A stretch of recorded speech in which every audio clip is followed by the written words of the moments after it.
High everyone, welcome back to my Kashmir travel series and this is Konkona. আর আজকে তোমাদের এই ব্লগে শেয়ার করব আমার গোটা দিনটা কেমন কেটেছে শ্রীনগরে নেবে। আমরা যেদিনকে স্টে করেছিলাম তার পরের দিনকে সকাল সকাল ঘুম থেকে উঠে আলুর পরোটা, দই আর সস খেয়ে আমরা বেরিয়ে পড়লাম সকালবেলা ঘুরতে যাওয়ার উদ্দেশ্যে। বেসিক্যালি আমাদের যাওয়ার কথা ছিল ডাল লেকে, তো আমরা সব ডিসাইড করেছিলাম তো চলো ডাল লেকেই প্রথমে যাওয়া যাক, অ্যান্ড দেন তারপরে কোথায় কোথায় সাইট সিন আছে সেখানে ঘুরবো। প্রথমে বলে রাখি, শিকারায় উঠতে গেলে আর এরকম ডাল লেক ঘুরতে গেলে তো তোমাদের পার্টিকুলার পার্সনদের একটা পার্টিকুলার অ্যামাউন্ট তোমাদের পে করতে হবে।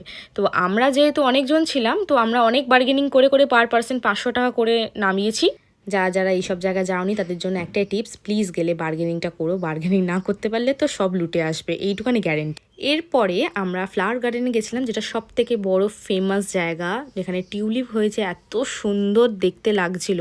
আর এই সময় একটা ব্লান্ডার হয়, আমার ফোনে চার্জ শেষ হয়ে যায়। রাত্রে এসে খাওয়া দাওয়া তো হলো। তো আজকে ব্লগটা এইটুখানি, দেখা হচ্ছে নেক্সট ব্লগে।